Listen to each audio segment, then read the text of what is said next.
back and bigger than ever. It's the Unofficial 40 from Soonerscoop.com. Now, here's the entire Sooner Scoop crew. Carrie, Josh, Eddie, and Bob. All right, welcome back. It is another edition of the Unofficial 40 podcast from Soonerscoop.com, and we welcome in the entire gang.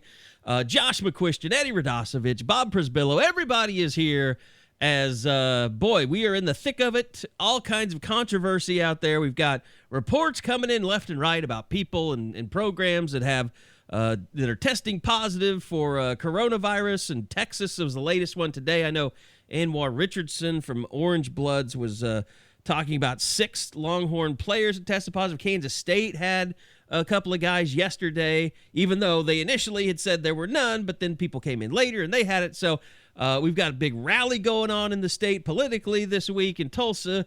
We're still getting the fallout from the protest coronavirus infections, all that stuff. Meanwhile, Eddie Radosevich still alive. I've won. I've won my battle with COVID-19. Now, have you had the follow-up test? I am back to living my life like a normal person. Have you had the follow-up test yet? No, because that's a son of a bitch in itself. So I went down on Monday afternoon, went down to this place that my parents went. It seemed like a really easy in and out place down in Chickasha. Get down there, and I guess I kind of explained to them my situation. I, obviously was recovering. I feel fine. I need to get a test so I can be allowed back into the radio station to do it from the studio.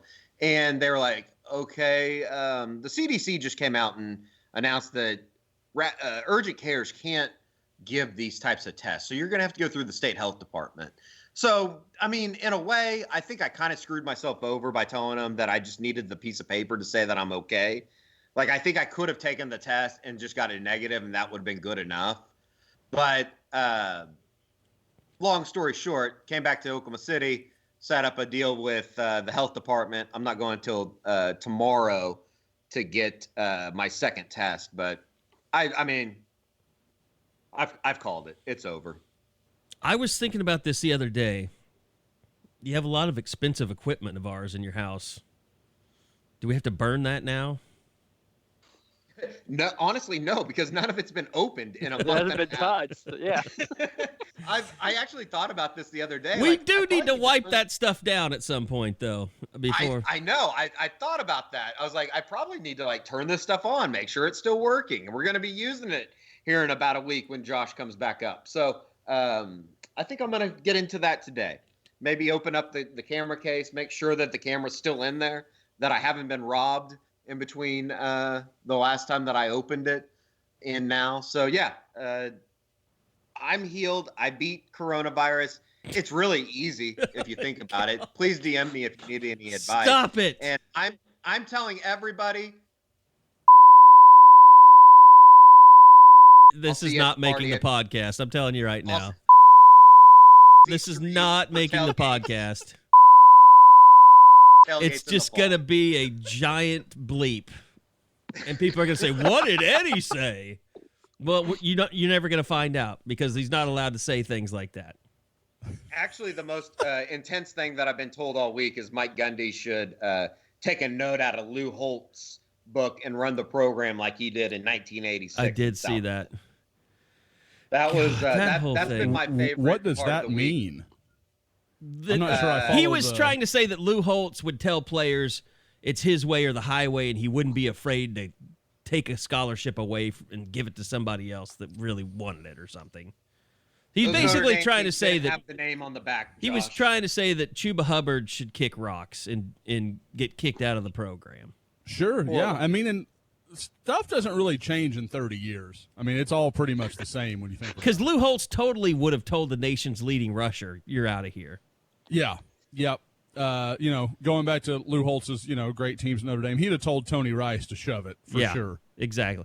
Tony Rice tried to quit several times when he was a freshman, and they babied him back onto the team. I mean, so which that's means all he had bullshit. A big role. Yeah, that's all bullshit about Lou Holtz. It's just this is just like the thing I made fun of last night with the Nick Saban deal. Any player transferring 2 or 3 times, we're not interested in him. You have one committed to you right now. Stop with that shit. Stop talking. That's such. Coaches need to have these lines that make them sound like hard asses. And, like, just if you would say all that and then at the very end be, unless he's really talented, then you know what? You're fine. Clear, all good. I get that you'll make that allowance for a kid that's borderline for you. But if Adrian Peterson's a shithead, every college coach in the country is still offering him a scholarship. Yes. Yeah, I mean, heck, Zach Evans is going to play at TCU. Exactly. Yes. I mean, my God. I'm surprised that hasn't become a thing. Like, there's so many different Twitter accounts. I'm surprised that, like, a coach fact checker isn't out there, that every time a coach says something obnoxious, they go back and Snopes fact for check. comments. It'd be the busiest person in the entire world. I guess I just kind of answered my own question. You know who would run that? Rob Cassidy. Rob Cassidy absolutely loves the coaching quotes of, like, we go and talk to the janitor. If the janitor says he's not a good kid, we're not going to recruit him. He's like, no, you don't. That does not happen. I remember when that blew up. The side of that is when somebody does quote the janitor and then quotes him in a story. I always like that. He's such a good kid. He cleans up after himself. Oh, my God. That's happened, too, hasn't it? I mean, front door security, janitors. I mean, a lot of people quoting people that don't know anything about anything. So it happens. Sure. I think it all ends in fireworks, doesn't it? Okay. Anyway, we'll get to recruiting. It has been an adventure on the message boards lately. The Mike Gundy thing tested our. I'm so f***ing pissed about that thread. Still, the Mike Gundy thread went. It was up to 11 pages when I started individually trying to save it by editing things. I know why. Why, Carrie? Because why? I wanted people to know, like, you can talk about this stuff. You just once you start, like, this is my rule now. Anytime you mention Trump in any post or Obama or MAGA, that post is deleted and that thread is in jeopardy. That's it. Like, Gary wants everybody to vote for Biden. Or Biden. Biden too. Yeah. I've already gotten, you guys have seen the crazy DM I got this morning. Yeah, there are a lot of racist bastards out there just openly just outing themselves. They don't even care. And they don't realize that Twitter will ban your account immediately. We had one yesterday. And I'm leery of the rate. Like, I feel like that's getting thrown around real easy right now. But to be fair to your point, the guy you're talking about absolutely is. And it amazes me how many out there that clearly are and just don't give a shit that everybody knows it. I'm like, how is that a thing in 2020? Like, I get, like, that there are people out there and they're subversive about it. But people that are just upfront, like, yep, this is me. This is who I am. I'm like, okay, man. Like, I mean, I guess I respect the honesty. I kind of admire the brashness of it. You're at least not hiding, and you're not, playing the game. Mm-hmm. But and like you said, this is the one thing on the message boards that has got to stop is, one, people calling people racist just because they have conservative viewpoints, and two, people who have conservative viewpoints saying that everyone is calling them a racist for no reason. Like, that whole thing is the worst thing that's going on right now. Yep. It's what everything is right now is you have to take an extreme viewpoint. It has to be this or the other. There's no middle. And I'm like, man, and I guess I took one on the whole Gundy topic because I put up on the board that he's either antagonistic or stupid, and I don't know which one it is. Well, I mean, Mike Gundy was literally, he was a day away from being fired yesterday. Yes. When Burns Hargis tweeted and then that statement came out from Mike Holder, you were just like, this could be it for Mike Gundy. 100%. After the Mike Holder, there was like a 45-minute period in between Mike Holder's statement and then the Chuba and Mike the video from Mike Gundy and Chuba, which I think everybody's calling a hostage video. During that 45-minute period, I basically just assumed that Mike Gundy was going to be fired. Gravely, what was the exact quote from Mike Holder? Gravely concerned. Grave concern. Yeah, grave concern. Like, let's be honest. I know nobody's here to hear about it, but we're going to talk about it because it's one of the biggest stories in the state this week. In the country. In the country. I mean, I credit Mike Gundy for the steps that he has made in the last 24 hours. Maybe he's fooled me. Maybe he doesn't give a shit. But at the same time, I credit for what he's done to make the players in that locker room feel like not only has their voice been heard, but he's listening to what they're saying. And whether you like him or not, or whether you believe his admission of guilt or whatever you want to call it, like I believe that he wants everything to be not back to normal, but I believe that he feels something bad about it. Well, and I've said this since it's happened. I said it on Twitter. I said it on the radio. He's going to have to continue to convince people that he is listening, that he is sympathetic, that he is. There's a lot of people that don't believe everything that he said. And I it's just, to me, it's very simple. You have to put people ahead of personal politics. I mean, I think that's a message that everybody needs right now. And it's like these people that want to argue like, this over a T-shirt. I can't even wear a T-shirt anymore. That's because the mob mentality. No, you can wear a T-shirt. Wear a T-shirt. But Mike Gundy is one of the highest paid state employees in the state. Well, he's the second highest paid. I mean, he makes millions of dollars for leading a group of young men who have differing viewpoints than he does. And his personal politics are conflicting with not just a belief system, but, a player's, a black player's being. I mean, just being a black person in this country, like his personal politics go against, what their everyday belief system is. So, you can't afford that if you're you have to lead people. I know we have, people in charge that aren't doing a great job of leading. Like, why would we be having a rally in Tulsa, political rally, when this virus that I know Eddie thinks is a hoax is still going around? But still, he has to lead. He has to show people like, this is about you as much as it is about me. I'm here to make you better. And you can't do that when you inject your personal politics that are contrary to or not in line with, a healthy environment. Whether he wants to be it or not, he is the face of the Oklahoma State, not just the football program, the university. When you, if you walked up to somebody on the streets, I think people would know who Mike Gundy is over anybody else from Oklahoma State. So he's not just representing the football program; he's representing the university, and I think that's why, like, even Barry Trammell, an hour before he puts out the video on Monday night with Chuba, I mean, Tram's on the animal talking like he doesn't think he's going to make it through the weekend. Right? Like how quickly that changed. But I do think that they've taken a step in the right direction, Bob and Josh. Don't you think? Yeah, for sure. I mean, but it's just like we've sort of said before, it just has to be more than what has occurred during the last 24 hours, right? It just can't be these words that are being spoken. You have to see the actions, and you don't know how long that's going to take. You don't know what realistic actions he's going to try to make. That would be enough.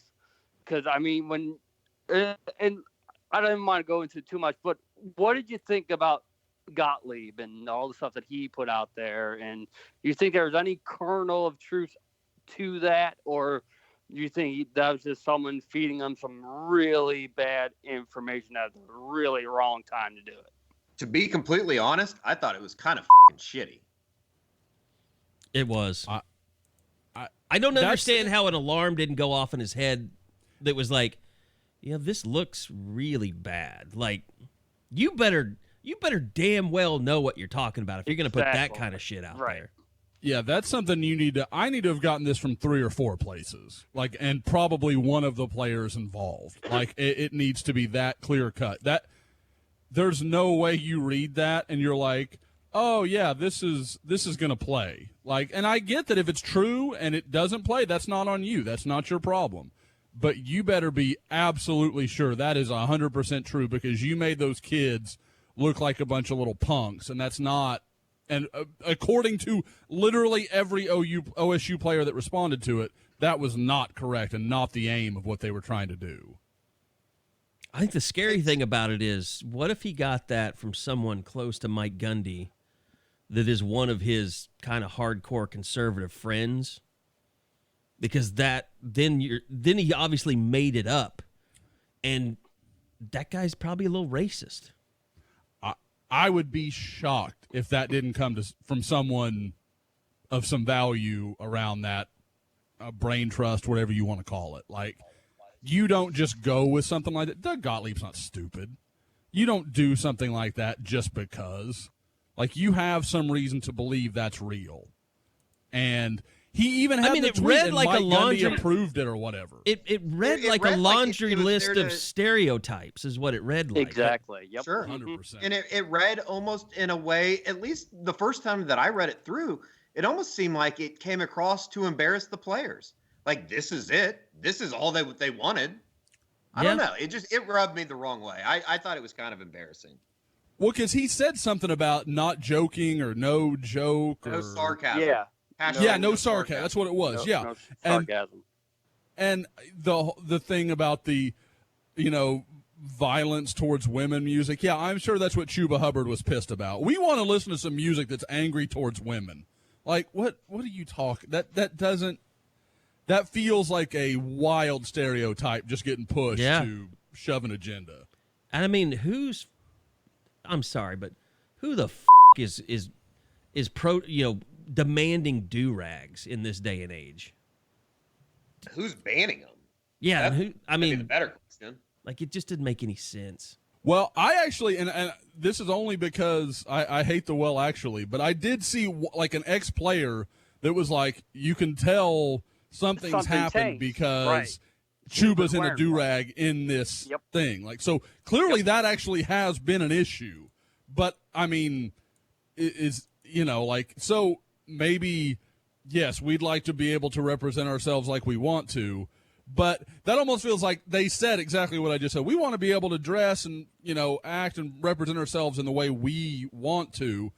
And whoever talked to Gottlieb was like, yeah, they want to wear do-rags and they want to, they just started generalizing all this stupid crap based on what he said that was a completely reasonable request. Big picture, I kind of looked at it as, obviously there's been a whole lot of talk about the T-shirt and, rightfully so. This was a culmination of years, it felt like, of somebody wanting to be able to say something. And I guess big picture, I just see it as somebody finally, having the guts, the wherewithal, whatever you want to call it, to be able to stand up and kind of say something to their coach. Did Chuba Hubbard go about it the wrong way? That's, that can be debated, but it doesn't bother me that he made a comment like that. And then honestly, it doesn't bother me that that statement was made on Twitter. I know that there's a lot of people go up to him and be a man about it. I understand that. People that say that have no idea how young people communicate today. Nobody talks face to face anymore. Nobody even talks on the phone. Oh, I mean, communication all the time. Be an adult. Text me. I mean, communication it's not what it used to be. I mean, it's just like there's a lot of stuff that have changed. I think I don't think Kirk Ferentz should be the coach at Iowa anymore because he's old and out of touch. And it's not just because of what his strength coach did. I just, if I was Iowa, I would want better. I just would. Mm-hmm. And I mean, like, I'm sure Bob Stoops sits back and looks at this stuff and just says, thank God I'm not in the middle of this anymore.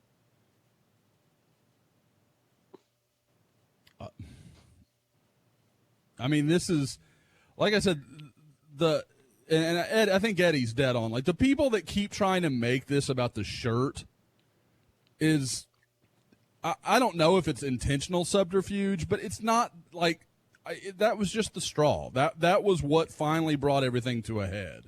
And I kind of agree with the sentiment that, like, yeah, maybe you handle that, behind closed. You give a coach that you played for 3-4 years now, you give him some benefit of the doubt. We're going to have this conversation. But at the same time, I do understand the sentiment of, unless you put this in front of everybody, he's going to appease Chuba Hubbard, but make no actual change. So I can see it from both sides, but I definitely get the argument, like, you could have handled this behind closed doors, because the bottom line is anybody at any player at Oklahoma State acting surprised that Mike Gundy would have an OAN shirt is that's just willful ignorance. Well, I think unless Chuba Hubbard said something about it, people would just be like, "Oh God, he's wearing an OAN shirt." Sure, and that would have been the most anybody would have done. Yeah, I mean, he sung the praises publicly of this network, and I mean, it got some attention, but everybody kind of went past it. Oh, it's Mike Gundy, whatever. And by the way, I have never seen a goddamn second of the OAN, except on when people have talked about it on the news. I mean, I don't even know how you watch it. Yeah, is it on Cox or no? We don't have it. We don't have it on Cox. I had it when I had AT&T, and I swear to God, I tweeted this, and I'm not joking. I thought it was some kind of Ontario hockey network. Well, there is like the Outdoor Action Network or something like that.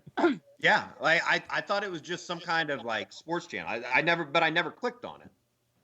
The first time I ever even heard of it was during one of the early COVID press conferences, and I was watching, and they asked the president a question, and it was a super long, drawn out, and it was very like, we want you to answer in this very specific way. Like, it was super not open-ended, and you were like, I was like, I don't know anybody that would ask a question like that. And that was my only real knowledge of them. I had no idea until, like I said, Gundy mentioned it. I was like, what the hell is that? So the greatest question of all time that they asked was when they asked Trump if he thought Chinese food was racist because it's called Chinese food because it comes from China. I did see that, yeah. I mean, that's laugh out loud funny. I know it's not supposed to be, but my God, you're asking that in the press conference room at the White House? Come on. There was that the one where the woman kept looking back at her like she was going to murder her if she didn't stop? Yeah. It's like, what this bitch just asked? It was that look. It was hilarious. We've had those looks at quite a few post-game press conferences. Yep, that happens at OU press conferences. I would agree, Bob. We have, there are some OAN networks that cover OU football. Anyway, I think that's all anybody. That's probably more than a lot of people want to hear us talk about that subject. I think for a lot of people on the board, the podcast begins now. Yeah. 22 minutes. Yeah, just put on your rundown, Eddie. Like for those of you who don't care about social justice, Mike Gundy, Chuba Hubbard talk, the podcast begins now. Okay, so one thing that is really interesting, a little bit scary, we've talked about this a little bit, and it was interesting, Eddie, you pointed out something to me in group chat the other day. That I think Gabe DeArmond had tweeted this out, that I guess Jeff Long had said something about, all 10 conferences are kind of leaning on each other for testing protocols or whatever. We talked about, how is OU going to play Missouri State if they're not actively testing their people because they can't afford it? And then the Houston thing happened where they didn't test them coming in, and even their president was like dodging reporters. She was dodging Joseph Duarte, who is the beat writer, I think, at the Houston Chronicle down there, and not willing to engage him in why they didn't test, and then they end up with 6 symptomatic COVID cases. Texas has 6 guys show up today, according to Anwar Richardson. Kansas State had a couple, which I know people get panicked about this, guys. Like, I still think they're going to play football, and I don't feel like, don't get all panicked because, like, oh, what are they going to do, shut down football if somebody gets it? No, they'll just get them out of their quarantine, test everybody, and move on. But I mean, there is going to be a legitimate possibility of a key player here or there that has to sit out 2 weeks because he got the coronavirus, even if he's not, symptomatic. Yep, no doubt about it. And I think that is why the reason, and, kind of you've been beating this drum, Carrie, as far as there has to be some type of universal testing. And that thing that I sent you was from a YouTube event with Missouri AD Jim Sturk and Kansas Athletic Director Jeff Long, basically talking about kind of what they've gone through, what the programs have gone through here over the last couple months. And it was Jeff Long, actually, the Kansas Athletic Director, that said all 10 conferences are looking to develop uniform testing guidelines during the season. And then he stressed, obviously nothing's been finalized, but they hope to have something before games begin. But, as far as the coronavirus goes, and we've all four talked about this, it's going to happen. Teams, leagues, whatever you want to say, everybody is going in with the mindset of it's going to happen. Guys are going to test positive for the coronavirus. It's about everything else around that. How you handle it, I think that will prove if we can really pull this thing off. And, I just think it's kind of ridiculous to think that these college kids, and this is something we've also talked about, to think that these kids aren't going to hang out on college campuses is just naive. I would even say borderline stupid. It's going to happen. Well, and it's going to be about how teams react to it, I think, is going to be the biggest thing. And Joe C. even said, look, we're not going to be able to control these kids all the time. They're going to want to go out and be among other students. So they're prepared for that. And not to mention that, what was my train of thought there? I had a great point, I promise, and then I completely forgot it. But no, somebody else go. Yeah, because it's the 2 to 3 hours when they're all organized that they'll be complying, they'll social distance, they'll do everything that they're supposed to, and it's when you let them go that you're gonna have no control. Because isn't that kind of what was the Kansas State deal? Like everyone came in and it was fine. It's the later people that another group came in after them. And they tested positive. Control them. But then the people who what they did initially. The problem with Kansas State was the people who had been tested and were negative had been hanging out with the group that tested positive off campus. So now everyone got infected potentially that hung out with them. That's sort of my question too. Is if let's throw Spencer Rattler just because that's the name. What if he tests positive? Who all has to go with him through this process, and how long does that take? That's a great question, Bob. And that was something that I talked about this morning. Like, for instance, do they start okay? Worst case scenario, Spencer Rattler gets the coronavirus, test positive for the coronavirus the week of the OU Texas game. Does Tanner Mordecai have to quarantine too? Right. They've been in the same meeting rooms. Well, they have to test. I mean, they just have to test him and see. What if he comes back negative, but he's also been – you see where I'm going? Like, he's been around those guys like Creed Humphrey. If he tests positive, does the entire offensive line have to quarantine themselves? Like, there are some serious questions that have to be answered before I am completely on board. And, I joke that I think it's a hoax. I'm not in that group of people. I mean, I had it. So I do think, though, that the hysteria around it is, and I know this sounds terrible, I just think it's a lot right now. I don't know. That's my personal opinion. I know I'm not speaking for you guys, but I don't know. I'm somewhere caught in the middle. You look at the cases in Oklahoma County right now, there hasn't been a hospitalization in 5 days. And that's insane considering the record amount of cases that have been popping up. Absolutely. And let's be honest, guys, it's the 18 to 35 demographic. It's people my age that are basically living life as if nothing is going on. And, I'm part of the problem. I got it, I think, at a bar, so I can't say much. But it's just kind of interesting to look at it. It's obviously an interesting topic with so many levels and so many degrees, just because I don't think that we know a whole lot about the coronavirus. And, that we could have a podcast that lasted for 12 hours about it. We're talking so much about college, but what was it at Arlington Martin yesterday, Josh, that someone tested positive, and now Arlington Martin shutting down? I don't know how high schools will deal with any of this when it starts trickling down to them. I don't know how the seasons will go on, because it seems like you can get through it with college, but if high school starts running into issues, I have no clue where they go from there. Oh, yeah, because in college there's enough structure that you can set up things to where your players can be about as isolated as you want them to be, about as isolated as you can make them. High school, if those kids are playing football and doing all the normal things, school is in session. They're going to be awash with 700 to 3,000 other kids every single day. Like, there's just no way to get around that. To me, and Carrie, I remember you bringing this up early when we were talking about if there would even be sports this year. Like, there's a question everybody governing this is going to have to face.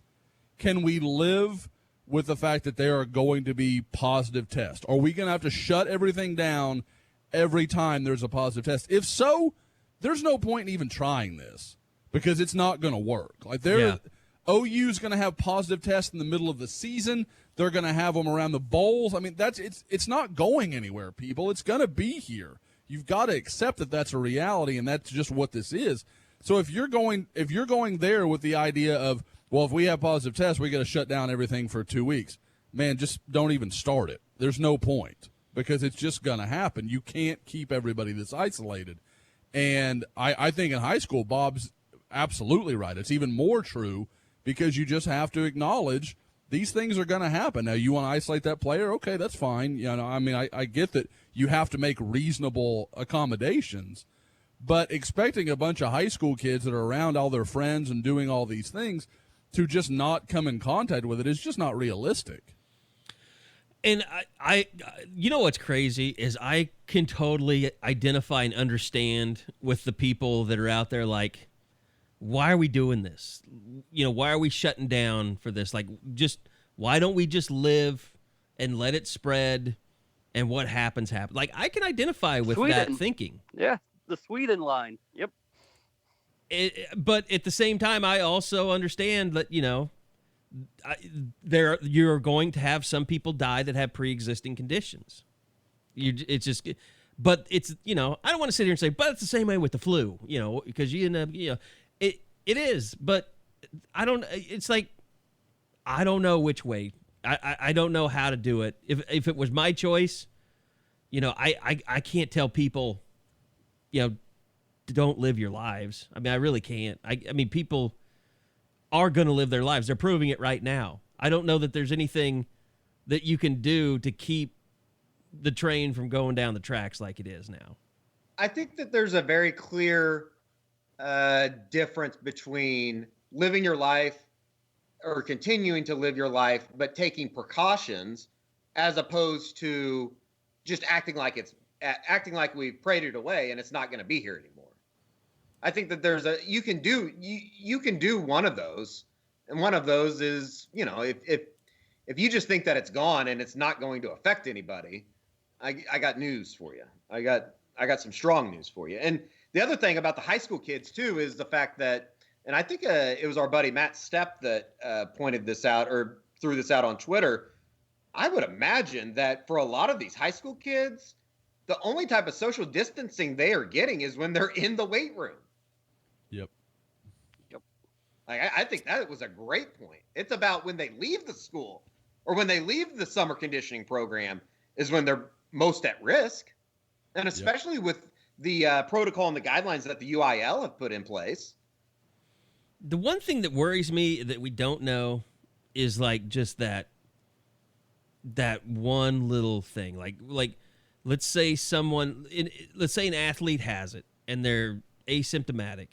They haven't been tested and they're out there playing, running around, and like say they pass out or something, or they find out like, well, if you have the virus and you are doing a lot of strenuous activity and, you know, your heart could seize or something like that. I mean, like that would be the one just sports killer in this whole thing.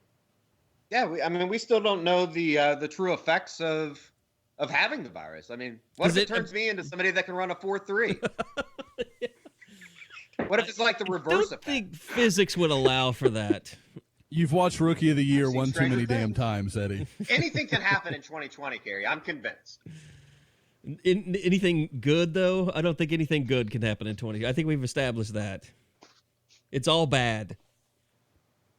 Do you feel like we're all going to hear like the angels sing on like at 12 o'clock on January 1st of 2021?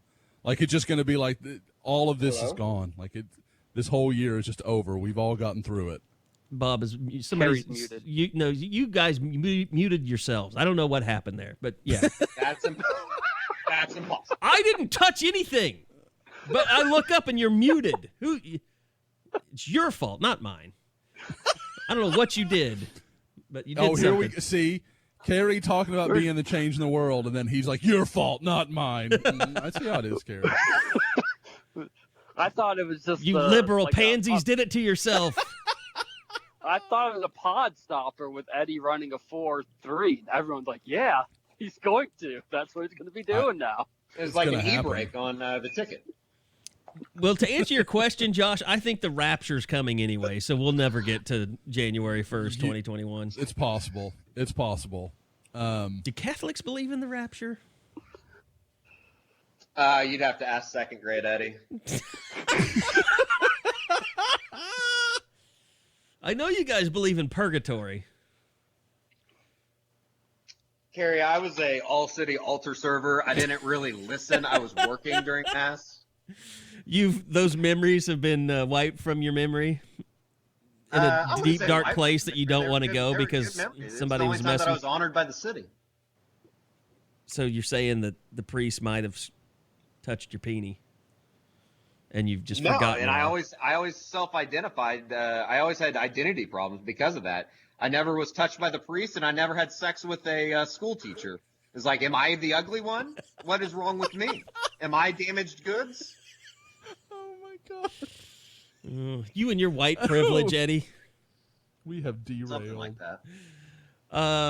Anyway. So, yeah, I mean, look, OU, people ask when are players reporting. I do think it's going to be a little bit staggered in how they come in. Like, everybody's been pretty quiet on that front, but there's just no way that you can bring everybody in July 1st and expect. I mean, that's the thing. OU's kind of been able to be fluid about this. They've been able to watch everybody else, and they're like, if we talk to Joe Castiglione today after talking to him last week, I'm sure there'd be a lot of different things that he would say or plans are in place. To me, the most shocking thing that's happened is that OU put season tickets on sale. I was like, what the hell? I just don't know how much sense that makes. Like, what are you buying exactly? A seat? I've looked a little bit at the package. I think that they're just trying to. I don't even know how many they have left. And that's on the heels of Greg Abbott's statement last week that he doesn't think it's going to raise over 50% attendance. Right. I don't know. That whole thing, I'm in very much a wait and see mode as far as who gets in, who doesn't get in. It's going to be very interesting. I know you quit following him, but somebody said something about bands and cheerleaders and stuff being at games, and Dan Wolken just let out a hearty LOL because he just thought, I mean, if he wants to have the entire band of the USA on his back, get ready, pal, because we know just from OU marching band, you don't mess with them. Because they'll mess with you back. Jason Kersey knows that news very well. He's very familiar with that. I will say, I'm trying to get Dan Wolken into the U.S. Open. I saw that, there's some professional players that are pulling out because the UTSA is going to play the U.S. Open in Flushing Meadows at the end of July. I wonder if Dan could get a spot. He's always claimed that he could win a point off Serena Williams. So let's throw him in there. Put him against Fed first round. Did Serena just have another baby? If she did, I didn't know. I didn't send him anything. Yeah, I don't know. Somebody told me that. I didn't think that was right, but no, she's going to play in the U.S. Open. Serena is, so he could face her. I think that'd be sweet. So, man, I'm completely off track here. What, are you thinking about a 5th grade teacher taking advantage of me or me running a 4.3? Which one? I just want to know. Both are flattering. That's something I often wonder about, like these teachers that get in the sex scandals with their students. One, wow, we just lost somebody. We lost everybody. I'm still here. Hold on. I've been removed from the call. See, these bastards. Wow. They're sick of your shit, man. Did you guys remove me from the call? God damn it. No, you keep cutting out. We don't have that power. I think you do. Maybe with that conversation that you were going on. Yeah, maybe this is just God's way of Yeah, I saying better we don't stop. need to talk Go about to it. recruiting. Go to recruiting. Bob, I'll just let you take over the show. I'm going to put myself in a timeout. Is Josh there? We have not heard Josh in a while. No, I'm here. Absolutely here. Okay, all right. Well, Josh, we talked last week that when we recorded this week's podcast, that there might be another commitment, and based on timing, I guess we won't reach that point. But it does feel like OU could add another member later today. Give us the lowdown there. Yeah, and it's a guy we've talked about a lot over the last month or so. Nathan Rollins-Kabonge, the big defensive end from Portland Jefferson in Oregon. Big, long guy, 6'6", 6'7", 250, 255. I mean, just kind of depending on, what measurement you choose to believe. I can't say because I haven't had a chance to see him in person yet. But this is a guy, and I've said it over and over again, but this is a guy that's a real priority for Oklahoma. I think this is going to, should it happen the way we expect it to and he pick Oklahoma, I think a lot of OU fans are going to say, oh, it's a 3-star guy, and maybe not give it its due. But if I was to build out a top 5 or top 10 guys for Oklahoma in this class, he would almost certainly be in the top 10 and might even be in the top 5 conversation. This is a guy Oklahoma likes a lot. He just brings a lot of the things to the table that Oklahoma is looking for with his length, his quickness, his ability to get into pass rushing lanes. Like he's the kind of defensive end that, yeah, maybe he doesn't get to the quarterback, but he's so big he could disrupt a throw. He can do different things to make it more difficult for an offense, which is really what Alex Grinch's whole idea of defensive football is just to put strain and pressure on the quarterback, on the ball carriers, just make everything a little tougher so that they can make the mistake and maybe he gets those turnovers he's looking for. So, I mean, this guy is a key deal for Oklahoma. He's a big win if they can go ahead and finish the deal here. And, I know we want to get into it a little bit, but is just another feather in the hat for Jamar Cain, who is really off to a strong start for Oklahoma. Josh, go. I was just going to ask real quick. That seems almost as big as the commitment is in itself. I almost look at it from hearing you and Bob talk about what we believe will be a commitment is this is just another huge win for Jamar Cain and kind of gives you a glimmer of hope of what could possibly be to come at that position. And more importantly, what Jamar Cain could be as a recruiter at Oklahoma. Yeah. I mean, this is what Oklahoma hoped for when they got Jamar Cain, as a guy that could make an impact. And and we've talked about it in the pod for years, I'm a big guy on that first year.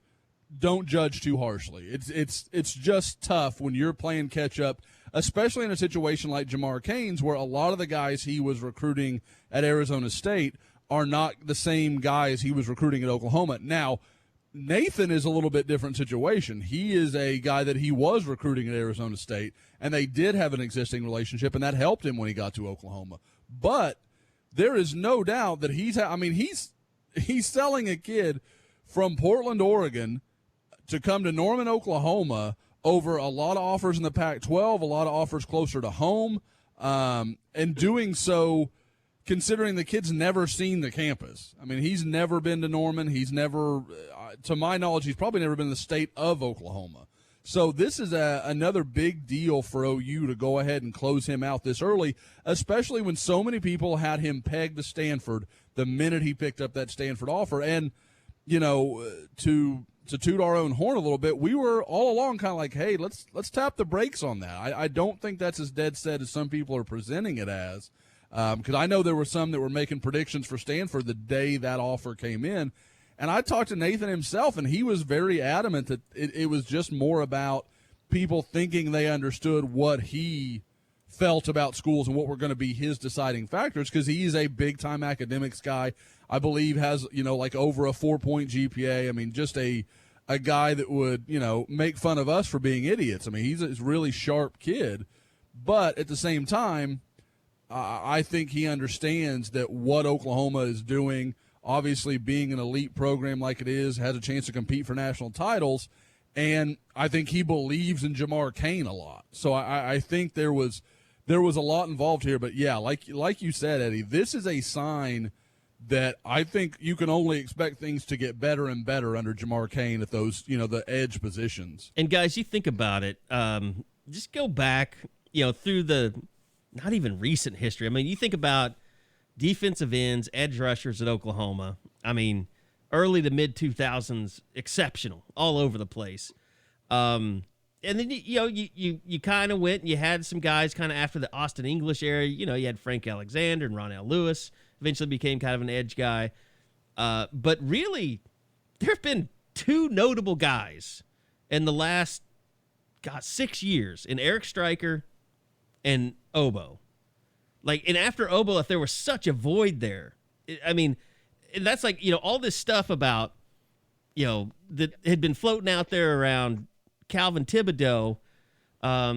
He didn't inherit jack shit when he got here. And the pressure numbers they got, the tackles for loss last year, was so much better than it had been in the previous couple of years. But with what Jamar Cain is doing, I think we're going to finally see an end to this drought of edge rushers and defensive ends, because, think about how much they were reliant on Jalen Redmond before, all his lung stuff came up. And it's been a drought at the position. So I think, if anything, OU fans have to feel great about that work that Jamar Cain's doing. And then, Josh, I want to go back to his ability as a player, because I think he is a 3-star, right?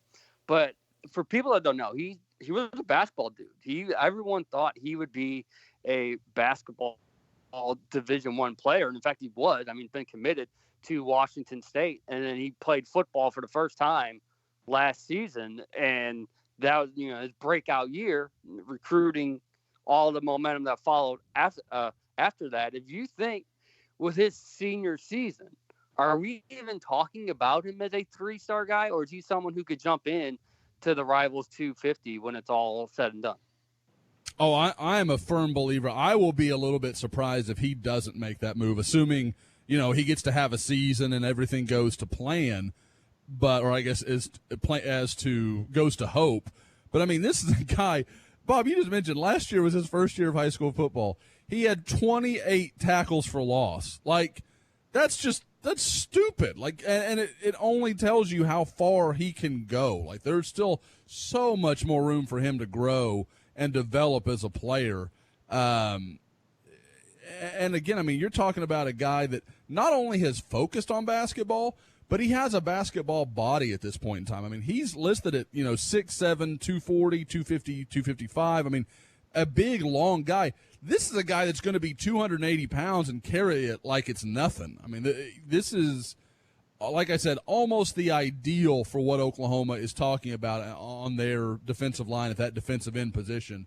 So I think he will. I think he pushes in to the 250 conversation, because you just can't overlook a guy with this much upside. I think the ranking services and Rivals, 24/7, ESPN, whoever you want to go into, have gotten so much better over the last maybe 5 years at identifying some of the patterns that you see. You don't see the guys that were, the college listed weights when they come out of high school. Those guys usually are not the ones that become the first round draft picks. They end up being overweight, or other people catch up to them, and you realize, oh, they weren't that much better. They were just bigger and stronger at the time. But these guys that have that developmental edge to them and they still have room to grow into things and can still improve, those are the guys that you tend to see, oh, okay, wow, he's amazing. And, being from the area he is and, the school that the guy I'm going to compare him to a little bit he played for is Eric Armstead, the guy that's now the stud for the 49ers that played at Oregon. And I'll own it. When I saw him at the Army game years ago, I thought he was a left tackle. I was like, he needs to be moved to left tackle. He's the same kind of body type, 6'6", 6'7", 255, 260. And I was like, oh, he's too high. He won't that won't work on the defensive line. But, I mean, he's one of the best defensive linemen in football now. He's an absolute monster. And I'm not saying Nathan Rollins-Kabonga is going to be of that level, but he's a similar style of player. And if he can learn to be the physical guy he'll need to be in the role OU's going to put him in, I think the sky is absolutely the limit for him. He is a chance to be, that first among that first group of Oklahoma defenders to maybe start really turning the conversation in the NFL draft for OU. And Bob, one last thing I do want to add is that talking with sources, the door's open for him to play basketball for the Sooners. If he picks OU today and signs with the class, there's been talk of him coming on with Lon Kruger and trying to pursue that two-sport route. I'm very skeptical because of just what you just said. He's 6'7", 240 now. What's going to happen when he gains that football weight and becomes the football player that people believe he can be? I don't know if you can make that transition to then try to play basketball like a month later. But the door, as of right now, is open if he wants to try to go down both of those sports if he gets to Norman. I think you almost have to be a skill position player to pull that off in this day and age. It's hard, right? Yeah. Tight end at the most is the biggest you can be. It's the biggest thing is trying to carry that weight. You know who I think is the last guy to do that at Oklahoma? Play football and basketball. I mean, there's been multiple football and baseballs, and obviously as of late. Are we going Dean Blevins? I think it is. Yeah, that's who we came up with. I mean, it's so hard. I mean, and Bob, you talked about it just from what you need to be in physical shape as far as a football player, as opposed to what the demands of being a basketball player would ask you to be. It's a tough ask. That is extremely tough. I would imagine you could count on, both hands how many legitimate times that has happened just as a whole in the, for a big time player at the Division I level. I do remember Lindy Holmes saying that he wanted to play basketball. Really? And he even asked the coaching staff about it because he was a really good high school basketball player. But it never worked out. About Lindy. Yeah. Lindy Holmes also. All-time good dude. Also brought back the Afro mullet. He was the first person that I knew that did that. Yeah. That was a South Dallas thing, I think, back in those days. I believe he's the pride of South Oak Cliff, right? South Oak Cliff High School? I think that's right, yeah. I want to say he was there and then maybe his senior year played somewhere else. Oh, really? I don't know why I think that, but hang on. I'm efforting. Well, then but he was mainly a 3-point shooter. Nick Saban wants nothing to do with him then. Don't worry. I'm just going to go on a rant here. By the way, Lindy Holmes, the most surprising 40 time ever for me. Because on a football field, he could chase down anyone. And his 40 was like a 4.7 or 4.8 or something like that. Well, because wasn't there was what game was that? He famously caught somebody from behind. I think it was at A&M. I think it was. Yes. Was it Kristen Michael? It might have been. It was somebody like that you knew could run, and Lindy caught him. Like it was right. nothing. He went and ran that terrible. Yeah, he went and ran that terrible 40. He was definitely a guy that was faster on the field. No, you guys are right. He was an SOC guy. For some reason, I had it in my head he was somewhere else. It wasn't Kristen Michael. He would have been before Kristen Michael. I think I had Lindy more like 06 or 07, and he was 04. Lindy Holmes also reminds me of a very different time when coaches could actually talk to you. Because some of the coaches were disturbed about how many kids he had. He had a lot of kids in college. I think he had 4 by the time he was done. I believe Lindy Holmes is responsible for a lot of children, yes. More than Adrian Peterson? I think by the time he exited Norman, I think that might have been accurate.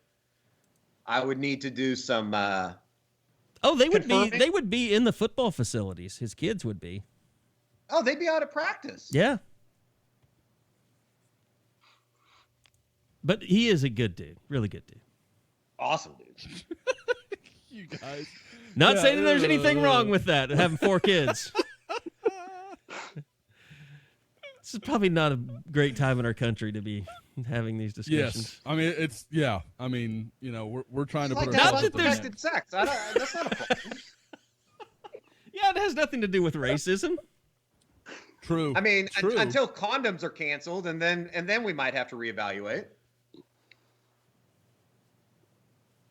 Okay, we need to move on. For fear of shaming Tiffany, I'm just going to keep my mouth shut on all of this. So, well, you're fixed, so what do you care? Bob, Can't continue. deflect. I'm good. Christian Leary in one of the Series 3. Obviously, the Series 3 is not Series 3. Leary Series 2 now. Alabama last night. Josh, is this surprising? Does it mean anything in the grand scheme of things? No, we talked about it last week a little bit. I mean, I don't think anyone is surprised. It had felt like this was coming down to Alabama and Florida. Part of me thinks it was almost a middle ground because I got the impression his family wanted him a little closer to home at Florida, and I think he had a lot of interest in Oklahoma, and I'm wondering if it's crazy to say Alabama is like a middle ground, but that's almost what it feels like. Okay, everybody could kind of be happy with that resolution. I don't know if that's fair. It just kind of it connects some of the dots of things I've heard, I guess would be the way I would say that. But no, I don't think anybody should be surprised. As of about probably a month ago, you started to hear like, I don't know if Christian Leary's if that's actually going to work out. I think when the Series 3 started, he may have been as set on Oklahoma as any of the 3 involved, but as time went on, I think it regressed. And that's why, I mean, like we always say in recruiting, I mean, like you can't count on anything. I mean, just don't believe anything, until it's done because you just don't know. And I think he is a very good example of a guy that was all about OU, and then as it came time to kind of make that decision, he couldn't quite pull the trigger. Yeah, Josh, there's a lot of other receivers on the board, and I don't think OU's going to have trouble filling out their spots there. But can they find the type of speed that Leary would have brought to the table? Well, probably not. I mean, let's just be honest about it. I mean, Christian, there are certain guys that you're like, there's only a couple of those dudes, and he's one of them. I mean, that speed. The only guy you could say, okay, maybe was Malcolm Johnson, who eliminated Oklahoma a few weeks ago. But, I mean, like, when you're talking about Mario Williams being your consolation prize in the speed world, like, that's okay. That's not too bad. I mean, that guy, that's a guy that probably will go to the NFL Combine someday and run in the 4.3s. I mean, he's got plenty of juice. So I don't think you can replicate that. But say you find a way and you get Jalil Farouk and, let's just get really excited about it and say Emeka Egbuka. I mean, you might be talking about the best wide receiver class in school history. I mean, and the thing people forget is Cody Jackson. Cody Jackson can fly. I mean, can fly. And people, I think he's been committed for so long, people are going like, maybe not. But the guy had a huge season, and, I mean, if you look at his numbers compared to CeeDee Lamb playing in, the same offense there at Foster, very comparable. Now, we'll have to see if Cody Jackson has that unbelievable senior year like CD did, which is kind of the moment everybody was like, oh, he's better than we thought he was. That was kind of when he took off, was that senior year when he went for over 2,000 yards receiving, which is just insane.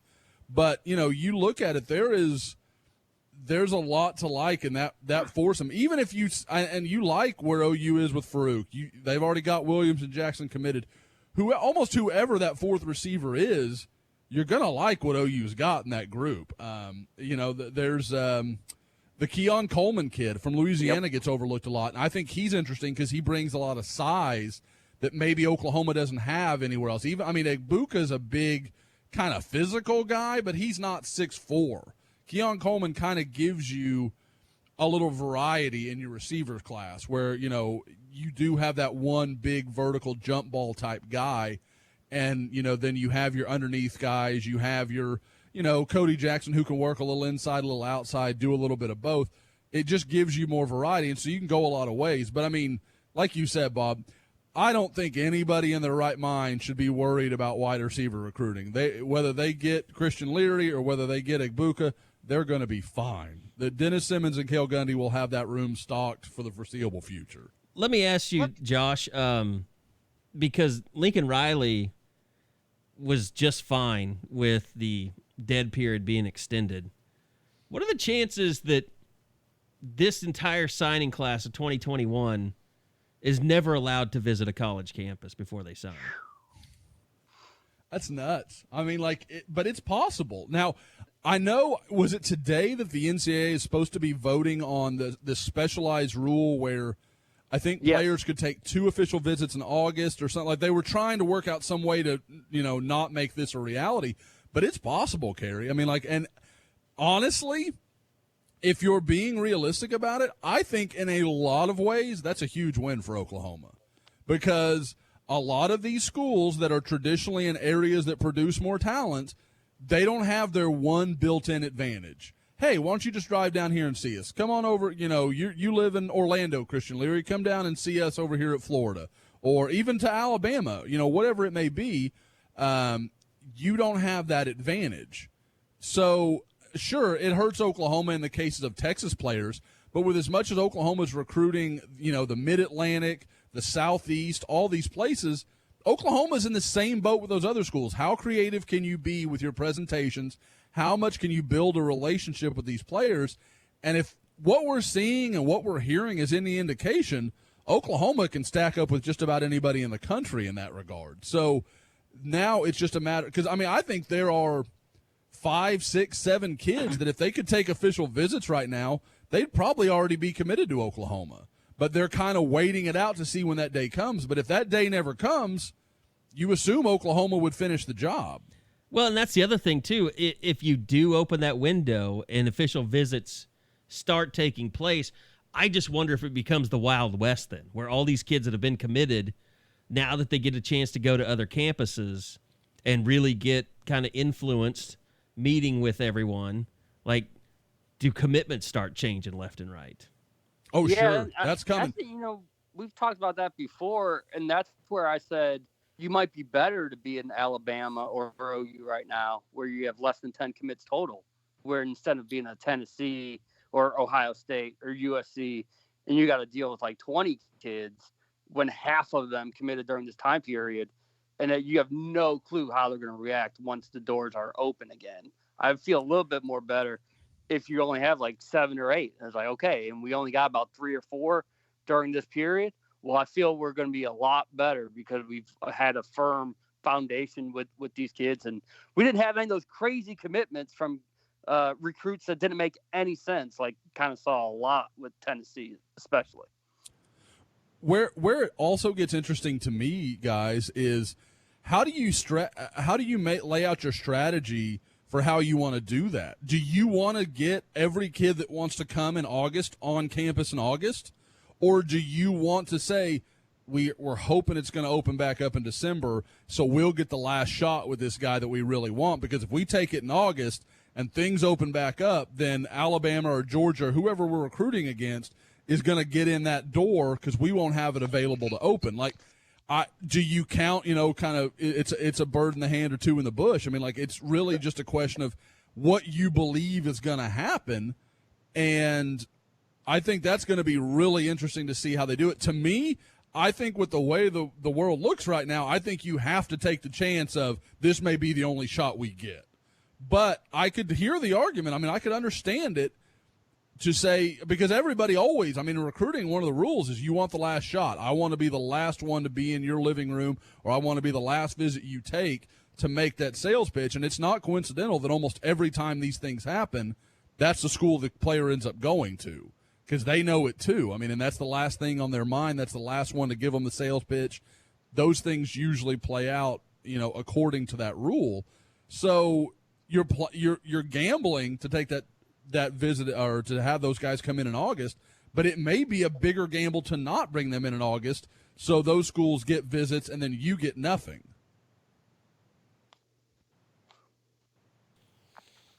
I think Bob is done unless he's muted. No, he's not muted. He hasn't muted himself. I'm looking. I know we're talking about it. I know it's been talked about. A basketball recruiting calendar has been proposed today. I'm just trying to find the details about football. I know that we're talking about for basketball for August. The original proposal that I think you're talking about, Bob, is something that I saw Jeff Goodman send out. So yeah, that would be basketball. I never saw anything for football. That's what I was doing. I was trying to find if there was a football one. I didn't find one in the brief moments I just spent looking. I saw the basketball one again, talking about. Is that the thing in August and I just misunderstood it? Okay, then I may have just misunderstood it. I think so. I will ask you, Josh, and this was a conversation that we've talked about Jamar Cain and kind of his emergence on the recruiting trail. What about the other side and the running back position?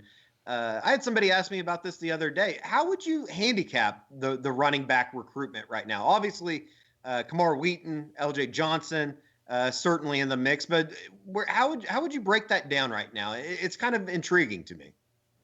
Well, I mean, the guys that I would say are most likely to end up in Oklahoma's class, I mean, this tells you where OU is on offense right now, are the number 1 running back in the country and the number 2 running back in the country, according to Rivals rankings. Kamar Wheaton, obviously our number 1 guy, top 10 player overall in the country, just a pure speed home run hitting back that I'll be honest, I've always felt like Rivals maybe has him a little high, but man, I think Lincoln Riley could do some really interesting stuff with a guy like that, putting him out in space, putting him in the slot, doing some different stuff. I mean, Bob, it's kind of like what you just talked about. If there was a guy that could replace Christian Leary, maybe in some ways it's Kamar Wheaton. Like, I mean, he has that kind of home run speed that is really, really hard to account for on a defense. I think Oklahoma leads there, but I think anybody saying they know something is just fooling themselves. I could see it being SMU because he is friends with Preston Stone, SMU's big quarterback commitment from the Dallas area. I could see it being Texas. I think LSU has an outside chance. Everybody I talk to tells me it's not coincidence that he's quiet. This is a kid that's kind of kept to himself, kind of keeps a small circle. I don't think he wants to get that far from his family and friends. So, obviously that puts SMU right in the center of things. And then you throw in Oklahoma, where he's visited several times. You throw in Texas, obviously the big in-state program. I think it's going to come out of those 3, and I think they all have pretty equal chances, but I just kind of like where Oklahoma is. I like he's developed a relationship with DeMarco Murray. I think there's some comfort starting to come along there. As much as it can, like I said, for a kid that is somewhat reserved.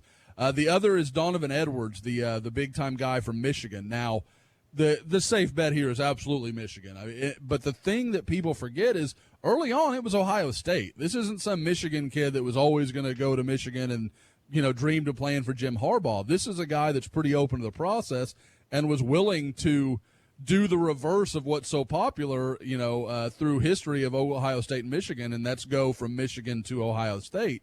So I think there's a real chance there. Now, he is one of those guys OU needs the window to open up. They need to be able to get him for an official visit, because until that happens, I think there's something he's really interested in but wouldn't be able to pull the trigger on. So we'll have to kind of see what happens there. But Oklahoma definitely is a contender there. And, I mean, there's several other options you could look at, kind of, okay, maybe OU goes in there.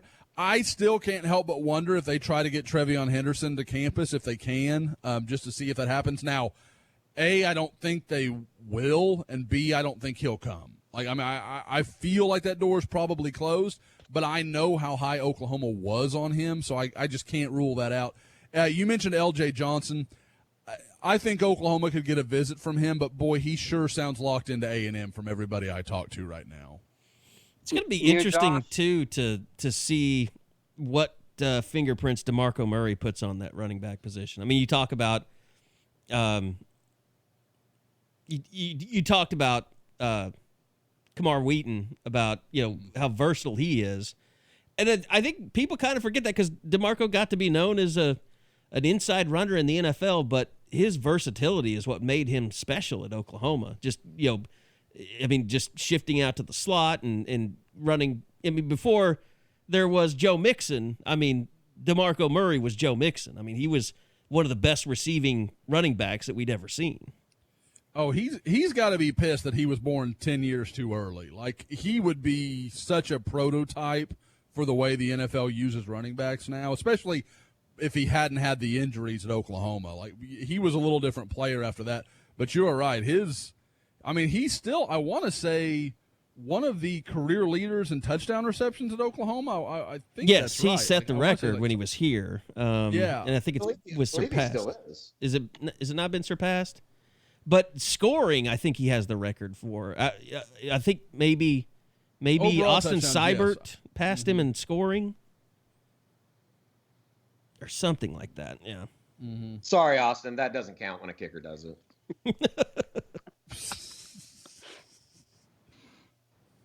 Josh, I said for months and months they would take 2 backs just based on numbers because they're going to lose Trey Sermon, lose Ramondre Stevenson, could lose Kennedy Brooks.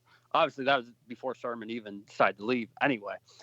But now I'm finally coming around to the idea that if they get Kamar Wheaton, that might be it. Do you get that sense that even though it feels like it put them pretty short on the running back numbers, if Kennedy Brooks were to leave early, they'd only, they have Major, Marcus Major, TJ Pledger, McGowan, and then they'd have their 2021. That feels like it'd be low in terms of the number of backs.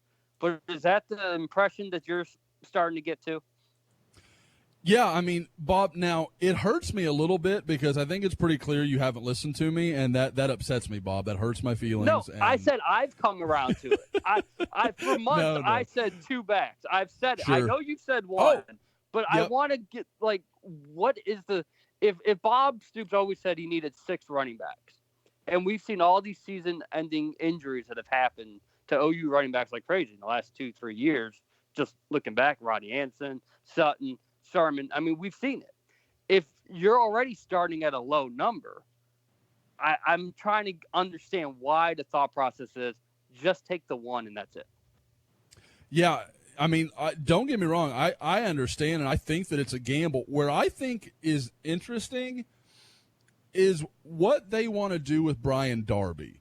And I wonder if that plays some role in this because and I want to say this is completely me kind of playing a hypothetical here. I have no information that Brian Darby is going to be a running back. My expectation has been that he's a receiver.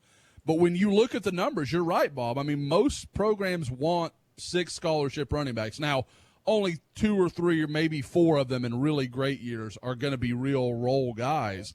But you need that many bodies just to get through practice each week. And, I think people don't think about that sometimes. It's not just about we have enough bodies for the games. You have to have guys who can get you through the reps and practice all week. So, Oklahoma has 5. Looks like, unless Ramondre Stevenson redshirts next year, he'll be gone after this year. Kennedy Brooks is going to have a decision to make. And then you've got TJ Pledger, Marcus Major, and Seth McGowan. That's not a lot there, especially when you talk from an experience standpoint. But what I think the thinking really is, okay, you get Kamar Wheaton, you got a big-time back. The odds that you're going to get another elite back in that group is pretty small. It's not impossible. Obviously, Ohio State's got Evan Pryor and Trevion Henderson, so it could be done. But it gets harder. And then you throw into the fact how big Oklahoma is on Raleek Brown in the 2022 class and some of the other running backs in that group, then I think you kind of understand what their thinking is. They are, I think, just expecting that maybe 2022 could be more fruitful. Like, okay, we can get some guys in 2021 and they're good players, but maybe they aren't the fit for us that other guys, Jaden Blue from Houston that they've offered, the Javonte Barnes kid from Las Vegas. It's really explosive. Saw Chuck. And a great one, because we always talk about complementary backs. You get a guy like Raleek Brown that is scary, scary, scary fast, and then you add him to a Mecca Megwa that is basically Samaje Perine Part 2, that's great. You talk about all the stuff you could do with those two, throw different looks at defenses, put them on the field at the same time, and really mix things up. There are a lot of ways you could go with that, and I think Oklahoma's in a good spot with a Mecca Megwa. Not on the verge of landing him or anything, but they are a real threat in his recruitment. Raleek Brown, he's been pretty open that Oklahoma is his leader. So you run the risk of, okay, we're going to take this guy to have a body, and that's fine. You can understand why you would feel that way, but does that risk our chance of having a really elite group in that 2022 class? Just a housekeeping note, DeMarco Murray is the OU career leader in all-purpose yards and touchdowns. Okay, that's all-purpose yards, yes. All-purpose yards, 6,718, and then touchdowns scored 65. He scored a lot of touchdowns. Wow, and it puts in perspective, the closest guy, the two closest guys to him played more than almost 50 years ago. Billy Sims and Steve Owens, very different times in how running backs were used. Yeah. Steve Owens had 50 carries in a game. Yes. That's can you imagine that today? Oklahoma would probably get sued by for maluse of their student athletes if a guy ran 50 times. I would have to wonder if Lincoln Riley is going to use his running backs. Have you seen what he did at East Carolina? Eddie, I feel like you're saying that to hurt me, and that's fair. It was a criticism I had, and I will. I know you weren't aiming at me, but I will. Is it really? It. I was when he was hired, I thought this is. And everybody talked to, he's great offensive mind, blah blah. I was like, Oklahoma's going back to 1999. Football has changed. It's evolved. You can't be that one-dimensional. Everybody's learned how to respond to that. Blah, blah, blah, blah, blah. Well, I didn't know that Lincoln Riley was just going to, I'm just going to reinvent everything I've ever done and be, the best offensive mind in college football. I didn't foresee that. So I stand before all of you shamed and, apologetic. Do you guys know Chuba Hubbard led the Big 12 in rushing last year, right? Everybody knows that. Do you guys know who was second? I heard about it. Do you know who's second in rushing in the Big 12? Conference? Yes. It's not Breece Hall. That was my first thought. He didn't even break 1,000. Not Jalen Hurts. It was Jalen Hurts. Okay, I thought it might be. He put up the numbers. I was wondering if it might be Sam Ehlinger. I don't even think he wasn't in the top 5. I don't think. Okay.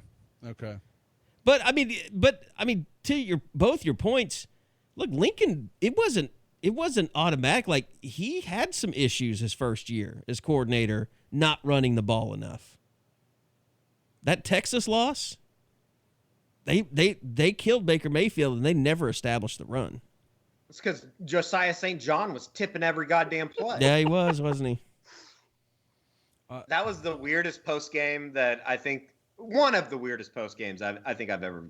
That or coincidentally, back at the Cotton Bowl after Mike Stoops' last game.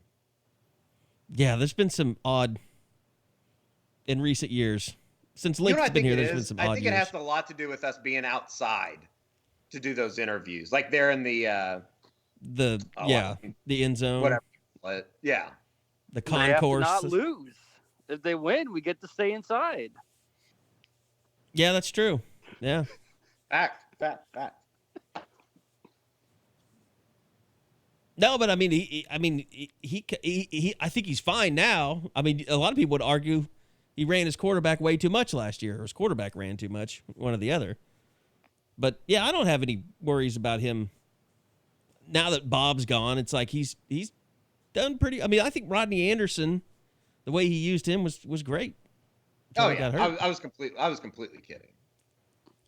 Being facetious. Oh, I mean, they won that Kansas State game because he called a end around, not an end around, but just a sweep, and Rodney Anderson took it to the house and almost killed Bob.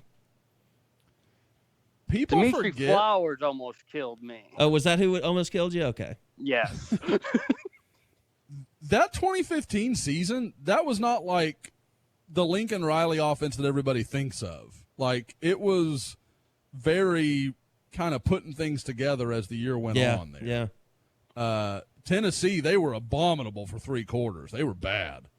Akron, they put 41 on Akron at home.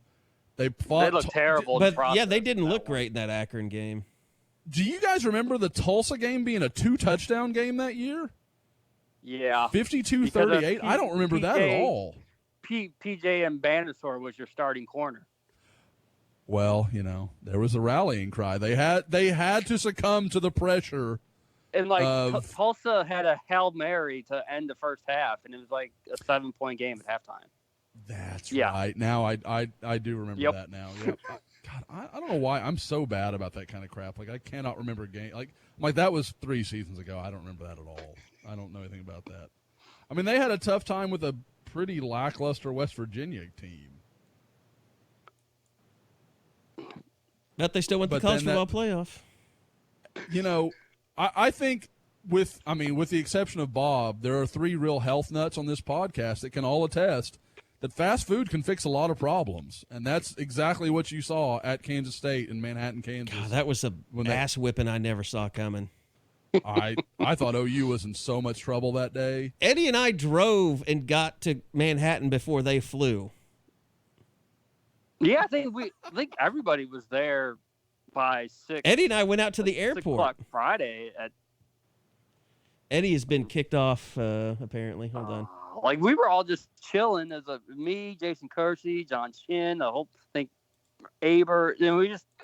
They're just sitting there drinking as we kept following Chris Plank and his Twitter feed about, we still haven't left yet. We're still waiting to get clearance, and we're just sitting Junction City. Just, all right, they'll show up when they show up. I'm trying to get Eddie back here. Hold on, give me a sec. He is claiming online that Bob booted him from. There is a crying emoji with "You have been removed from the call" by Bob Brisbillo. Okay, I think we got it back now. I got cut out. I don't know what happened. Bob did it to you. He's controlling everything. He's like, damn it, Bob. I have no idea. He's like, you. This is my recruiting segment. Get out of here. God, you give Bob a little power, and this is what happens. I have the phone to my ear, and I don't know what buttons it's so, because I'm on the Skype app. You're actually on your phone? Yes. Yeah. But I don't think I have the power to take out people when I didn't set up the call. It's probably Eddie's laptop has the corona now. I mean, if it does, it'll be better in 4 or 5 days, I'm sure. By the way, I've been catching up a little bit on Chris D'Elia. Oh boy. Yeah. That's disturbing. How bad is that old Workaholics episode looking when he played the child molester? I haven't finished it, but apparently he played a deviant in You, in the Netflix show You. Oh yeah, he did. You're right. I forgot all about that, but he did. He absolutely did. Like, why would you? That's almost like. I guess if you is it like if you're a racist, you should play a racist on a TV show to prove that you're not a racist? Yeah, well, isn't that what they said about Dean Cain from his stint on It's a Different World? I thought you were going to tell me he was actually Superman. Yeah, that's the only thing I remember Dean Cain from. Well, it's just a one-off. It's just a one-off thing where he wrote N.I. on the hood of a car. Oh, A Different World, like with the show. Yeah. Okay. Kadeem Hardison. Right? Yeah. Yep. Holy and hell! Then he I turned out to be who Dean Cain is, one of the more vocal Trump guys. I see. People don't believe me. They think I've got some political viewpoint. I know nothing about what you're talking about. Like I'm like, Dean Cain's a Trump guy? Like I didn't know that either. This. I know that Scott Baio's a big Trump guy. I think we should wait to hear from Aubrey Huff on the subject. Think we should what? I think we should wait to hear from Aubrey Huff on the subject. He seems to be a real moral ground of excellence. Is he less befitting of what you would think of a guy named Aubrey? Like I feel, yeah. Like he's not the human being that you would picture that grew up with the name Aubrey. But I mean, like it's interesting. I would think he'd be into like watercolors and stuff. He's a third too, Edward Lawrence. Aubrey Huff is? Aubrey Lewis Huff the third. I'm denouncing my thirdness. So anyway, any other business you guys want to get out there before we call it a day? I don't think so. Just with all the NBA and just sports as a whole returning, it seemed like everything was pretty good in Fort Worth over the weekend with the PGA Tour. I don't know. It feels a little bit more real, even with the NBA stuff. Seeing pictures of like how it's all going to be set up.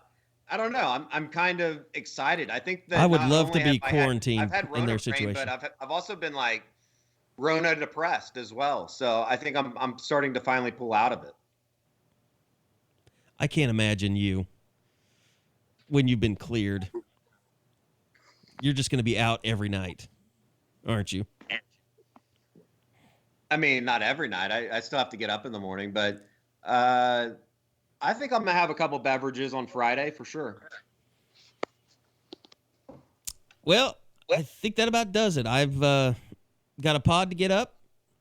Josh is going to dream about becoming a woodworker someday. Josh, you watching Premier League today? Oh, you better believe that's happening.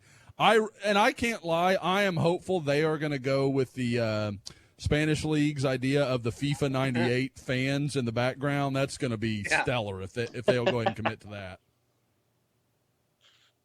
I will say it's kind of almost like scary how real those sounds make the game, if that makes sense. Like, I think it does add to the viewing experience, and it looks like NBC's the players are coming out. They have something on the bottom that is talking about the added crowd noise. So I think that they're going to do it.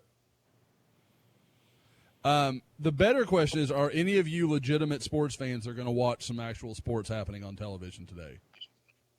Well, I watched the PGA Tour all weekend, so.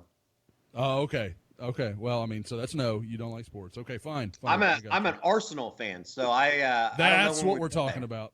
That's what we're talking about. You suck up. I picked my soccer team this morning, so here we go. I'm ready to see Arsenal. Got a giant. You like the crest. They've got a big cannon on their crest. They look aggressive. How many Arsenal books have you read, Josh? 4 or 5, probably. I read a lot, like right when I got into it, but I bet I haven't picked one up in 10 years. But they are, Eddie. They kind of have a. Arsenal's a good pick for you. They're kind of a. They have some seedy dealings in the long distant past. Kind of stepped over some people to get some gains that maybe they didn't deserve. There's a chant that's popular in the league. Same old Arsenal, always cheating. So they play by their own rules. I will say. A great man once said, "If you're not cheating, you're not trying." Josh is the first person I ever met that was just an American dude that loves soccer, and I have to say, I'm pretty impressed that you don't just go on and on about it all the time. I know how annoying those people are. Like, I don't want to be one of those guys. Like, you don't like soccer? Fine, don't like soccer. I don't care. But I love, like, it's hard, and I know people are like, oh, it's so damn boring, but, like, the minute it delivers, like, you get that goal in, like, the last 5 minutes that just changes the whole game, may change the whole damn league. That's amazing. Like, there's such delivery that I'm not going to say, like, oh, it's better than other sports, but, like, in a lot of ways, I think it's unique. I don't mind watching the World Cup when it comes on. But the first time I ever met Josh, I walk into a hotel room, and he's sitting there watching soccer. I'm like, what the hell are you doing? I can say 2 o'clock in the afternoon, and you're watching soccer. Everybody on the board knows me, that I knows that I'm a soccer fan. They also know that I pretty much only drink whiskey. During the World Cup, I exclusively drink domestic beer, and pretty much during every American game have a red, white, and blue American flag bandana on my head. I am truly committed during World Cup. Well, you can't drink whiskey all day. I mean, that's the thing. You've got to. So true. Yeah. You will die. That's Josh is 100% going to be the biggest soccer dad. You're going to be traveling around with the. You will never eclipse Jeremy Crabtree. I'm sorry. No. Jeremy Crabtree's girls play on like 17 different all-star teams. They are. They do. They're unbelievable. They really do. I think it's crazy. I think they're pretty badass though. No, like I don't know if it's all of them, but I know one in particular is really good. Like probably going to play in college good. Krabby is he's going to have his daughters have their school paid for, but he's going to have spent about 5 times as much as college tuition putting him through all these clubs. That is the vicious cycle. Like I think about, like I've got the girls into swimming, and by the way, great story. Layla almost pooped in the pool during her swim class today, so that was a stellar moment in my life. So yeah, that's just fantastic. But no, you think about all this stuff like swim class or dancing or whatever. I'm like, if they catch on with anything, that's great. But by the time the 18 years passes, I've paid for their college on all the damn classes and trainers and teachers. Yeah, I could see that. Welcome, Bob. Girls are way more expensive than boys, right? Oh. Aren't girls more expensive than boys? I would think. Now, I don't know. The thing I'll I'll say, depends on what hair you're looking for. You can get a good price in Europe on really anything. What? Yeah, oh, I thought you were talking about buying children. You said girls are more inexpensive than guys. Oh my God! Using them for Meet the Sooners Day. You know, the usual. Running out of material From the Baltic states. Is that what you're talking? At least get a trafficking joke in there at some point. I'd think that might be the first of your human trafficking jokes in the Sooner Scoop Unofficial 40. Way to go there, Eddie. Just don't get yourself canceled, Eddie. It's a tough time in our country right now. I'm thankful for every minute that I'm not. It's just a matter of time. I'm helping you by bleeping out all that stuff at the first of the show, by the way. Oh, when I was giving advice? What was that advice again? No, stop it. All right, we got Burt Reynolds in at the end. That'll do it.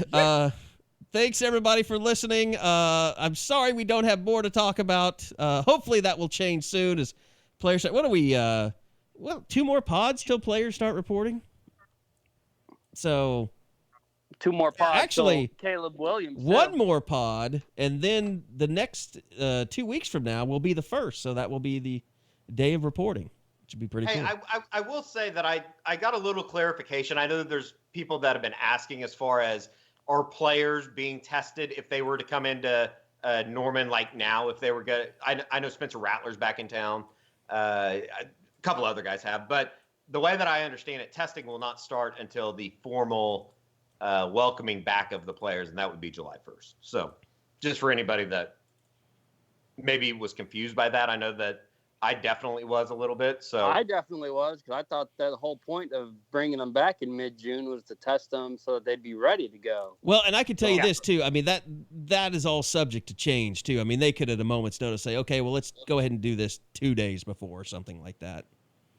And that's kind of how I understand it, because the first is, it's kind of awkward how that falls. The first is on a Wednesday.